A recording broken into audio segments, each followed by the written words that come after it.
The relationship between Russia and the USA have always been peculiar. Recently they've gone to a new level. The Americans claim that their fleet is more powerful. Can they really state that? The US ambassador to Russia, Jon Huntsman, visited American aircraft carriers in the Mediterranean Sea and asserted that this was a signal for Moscow to listen to the international society. Diplomatic connections and the dialogue with the powerful defensive systems on these ships show the Russian Federation that if it really wants to improve their relationship with the USA, has to stop its destabilizing activity in the world, claims the diplomat. Is there anything to beware, or is the Russian fleet as good as the American? You'll learn about it. Welcome! It's the new soldier standing by. Today we'll compare the power of the Russian and the American fleet. So, let's start. Actually, for Mr. Ambassador, the international diplomacy looks quite strange. These aircraft cruisers Abraham Lincoln and John C. Stennis, each of 100,000 tons of weight. Since the end of April, 2 American aviation cruiser groups have come into operation in the Mediterranean Sea. There are 10 ships, over 130 planes, and about 9,000 of Navy members in the group. As we can see, the aircraft carrying group of the American fleet is really powerful and cannot be confronted by any country in the world, except for Russia. According to Huntsman, they ensure the unprecedented deterrence against unilateral aggression. As to the high-ranking diplomat, this way the USA doesn't call in question the common adherence of our country to safety and stability in the region. Note that NATO has been building up their military presence not only in the Mediterranean Sea but also very close to the Russian coast, in the Black and Baltic Seas, as well as in the subarctic area. What do you think? What is it connected to? Comment about it below. And we'll go on. How can Russia respond? The states are always present in the region. In neutral waters, they can be in any composition, depending on what they want to demonstrate. But 130 planes are serious force if there are plans to attack someone in the region, but in this case there must be other ships. If the escort ships are there tomorrow and will take everything under protection, then yes, Russia can go for both symmetric and asymmetric responses. Asymmetric response. Russia has presence in the base in Tartus. Of course, it is not comparable to the American one, because our country has only one aircraft carrier. Another question is that Russia always answers asymmetrically and has weapons that if necessary can hit both the aircraft carrier and any other forces. There are, for example, hypersonic weapons that have already been delivered in that region. But of course, there is no symmetric response. The US Navy is the only one of this kind in the world. No one's gonna get that much money into the Navy. There are currently about 15 Russian warships and supply vessels operating in the Mediterranean Sea. They are a part of the Permanent Task Force, the Mediterranean Squadron of the Black Sea Fleet. The main striking force are the guard ship frigates Admiral Grigorovich and Admiral Essen, equipped with missile systems Caliber and K. These electric submarines of the Vasavanka project and nuclear submarines of the Stuka B, Pike B project are equipped with the Caliber PL complex. The Calibers can use both ground-based and anti-ship missiles as their warheads. It is known in particular that the complex on the Admiral Essen is equipped with anti-ship missiles with a range of up to 186 miles. Mention should also be made of the coastal defense complexes deployed in Syria. The Bold, equipped with X-35 Uranus anti-ship missiles with a range of 75 miles, and the Bastion, equipped with the Yahan missiles with a range of up to 186 miles. At sea the task is more difficult. The Zircon hypersonic missile, as well as the still effective Grenade cruise missile, effective range up to 435 miles, can also be considered an effective means of destruction. It should be noted that Grenade is still the most powerful anti-ship missile in the Russian Navy. They are equipped with surface ships, in particular the missile cruiser Moscow and nuclear missile cruiser Petr Veliki, Peter the Great. Is this enough to effectively neutralize the carrier strike groups of Americans and their allies? No. The aircraft carrier always works near escort ships, and up to a dozen security ships are a part of those groups. There can be cruisers, destroyers, frigates, mandatory multi-purpose submarines, and long-range radar detection aircraft, their lows, such as Hawkeye. All these ships are equipped with hundreds of launchers, both for anti-aircraft and anti-ship missiles, not to mention the main striking force of such carrier strike groups, aircrafts, based on aircraft carrier. Admiral Vladimir Komayedov points out, each U.S. aircraft carrier strike team is 932 miles deep in defense, and we have the range of launching missiles from surface ships and submarines against aircraft carriers within 186, 311 miles. In other words, the U.S. aircraft carrier group is able to detect any surface ship in 932 miles, or even more thanks to our works aircraft, and almost immediately destroys the enemy at a completely safe distance for themselves. At least Russian surface ships do not pose a real threat to US aircraft carriers. They simply will not be led at the distance necessary to launch missiles. So, it's a complicated question, summarizes Admiral Komayedov. Although, he adds, it's not a dead end. Ways to destroy American carrier strike groups were actively studied by the Soviet military many years ago.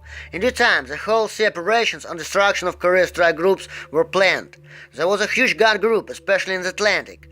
Those were maneuver groups of submarines, aircraft, and surface ships. In the USSR, the bet was on two instruments of struggle. First, those were already mentioned sea-launched cruise missile, the same grenades. Secondly, air-based cruise missile equipped with two 16 bombers and then two 22 M3 bombers. There was a whole class of sea-based missile aircraft, which however was abolished in 2012. Theoretically, today the function of maritime missile-borne aviation should be performed by long-range aircraft. However, in Soviet times, naval missile-borne aviation had up to 5,000 vehicles, while the Russian long-range aviation currently has only 139 aircrafts in service. Russian military expert Alexei Leonkov gave even more modest estimate, 60-65 aircraft, in his commentary for RT. It is not known how many of these machines are really combat-ready. It remains to be added that work on surface targets is only one of the tasks of a long-range aviation, and not a priority task, as opposed to specialized maritime missile carrying aviation. Can the Russian Navy, based on current capabilities, confront the American aircraft carrier group? Yes, but this case is extremely complicated. Only Antheus-class nuclear submarine cruisers equipped with grenades and possibly zircons in the future have the greatest chance to accomplish the aircraft carrier destruction task. But a whole set of conditions must be met here. First, the submarines must go out to sea and approach the deployment area undetected, not intercepted by enemy hunting boats. This is an extremely difficult task.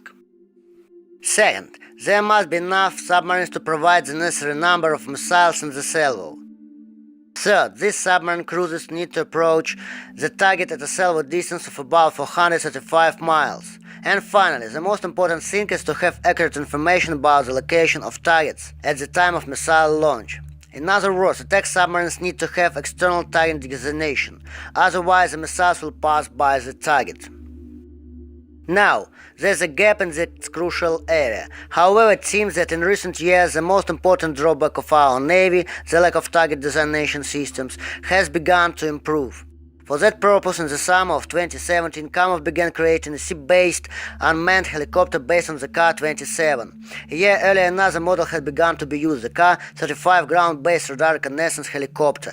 Previously, our armed forces had nothing like it, and we should note this machine has already passed the test in Syria. But as Sergei Denisentsev, an expert from the Center for Analysis of Strategies and Technologies (AST), noted in his earlier comments to the Vzгляд, the View newspaper, a stronger solution would be to create an aircraft similar to the American Hawkeye, or its Soviet analog Yak-44, which was never implemented. The creation of the machines responsible for target designation would make our anti-ship strike forces sighted, and therefore able to solve this problem. It could also be assumed that the target designation task for Russian submarines can be issued by A-50U and two 204R aircrafts, which are also designed for these purposes and are currently operating in Syria. However, do not forget that these machines will be the first and main target of American fighter aircraft as the first signs of a real attack on their carrier strike groups. Thus, we should honestly admit that theoretically Russia has a chance to hit an American aircraft carrier, but the probability of success of such an attack is extremely low. But let's consider another opinion. Symmetric. The Russian concept of the fight against the US aircraft carrier group is that in the first stage of the battle it is necessary to pass the enemy's defense. In order to sink an aircraft carrier, Russia will apply its latest developments. Approximately, the pattern of confrontation will be as follows. The Russian airspace force will detect the aircraft carrier and the escort ships and transmit their coordinates to the command post with accuracy of 1 meter. Then comes the turn of hypersonic missile Kinjal, dagger against which there is no rescue even for such a powerful force as the aircraft carrier. The rocket achieves the speed up to Mach 3, about 3,107 miles per hour. At this speed the dagger can maneuver, its flight path is impossible to calculate, and it is fully guaranteed to hit any target. The national interest has already noted that the entire US Navy will not stand up to the dagger missile. If you imagine that the clash will take place in the Mediterranean Sea near Syria and the US groups will be somewhere east of Syria, the Russian forces will not even have to approach the ships at a dangerous distance. The MiG-31 interceptors from Syria will simply fire any sea targets. The range of the dagger is about 1,243 miles. It should also be noted that during the collision Russia will use its electronic warfare systems, which will blind the aircraft carrier group. The ships will lose contact with each other and become an easy target for the daggers. Friends, do you think there is a difference between these two approaches of the Russian response to the USA? And do you have chances to respond adequately? Comment it below and we'll go on.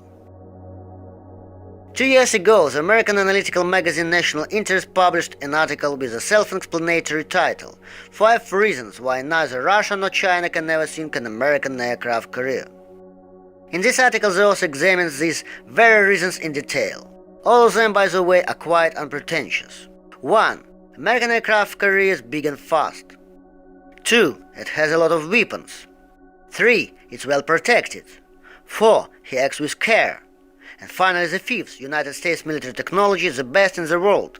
Let's take a closer look at how the author of this article, an expert analyst, political scientist, explains to his readers why US aircraft carriers are invulnerable and unsinkable. So the first, the American aircraft carrier is really big and fast. It has 25 decks. Its maximum height is 247 feet from the keel to the top mast. Its displacement is about 100,000 tons and it can accommodate 70-90 aircraft of different types. There is, however, one small detail that spoils this beautiful picture. It's easier to hit the big targets. But Americans just can't make small aircraft carriers. The reason is simple. It's insanely expensive. They have to make them so huge, because if you make small aircraft carriers, you'll need more of them. The flexibility of the American aircraft carrier fleet will certainly increase, but the price will also increase fantastically. They say aircraft carriers are constantly on the move at 35 miles per hour during operation. That's enough to outrun the submarines, so finding and tracking an aircraft carrier is not an easy task. After 30 minutes of detection by the enemy, the area of possible presence of the aircraft carrier may increase to 700 square miles. And after 90 minutes it will expand to 6,000 square miles. And everything will be fine, but in fact no American aircraft carrier can reach that speed. The maximum speed an American carrier can, and only for limited time, maintain is 30 knots. In reality, 95% of the time on combat duty, American aircraft carriers are economical, with a speed of no more than 14 knots. And when aircrafts on the aircraft carrier are taken off or landing, it is in addition very seriously limited in all maneuvering parameters, both in terms of speed and cost change. An aircraft carrier is not a bicycle. If this floating airfield is always winding back and forth, the pilot just can't land a plane on it. Besides, American experts did not take into account that no one will shoot an aircraft carrier with one missile alone. There are 24 such missiles on each of our NCS submarines. And with a salvo of 24 granite missiles it will be almost impossible to intercept them. The overwhelming majority of them fly at extremely low altitudes. They move directly above the surface of the ocean, but one rocket flies at the top. It targets the whole pack. If the enemy shoots down such a guidance missile, it is immediately replaced by one of the missiles flying below. But let's go on with the reasons why we're supposed to never be able to sink an American aircraft carrier. The next reason, according to Thompson, is that the American aircraft carrier has many weapons and can defend itself. There really are a lot of guns on an aircraft carrier, but these are attack weapons, not defense weapons. The aircraft carrier is not capable of defending itself. The air and anti-submarine defenses should be provided by the security ships. The United States Navy today has no weapons even close to our X-32. The Americans have no air defense systems capable of intercepting such a missile. And there's more. If you have something to add, make sure to do it in the comments below, and we're saying goodbye to you. We'll meet in the new episode. Remember to press the bell so you don't miss it. See you again.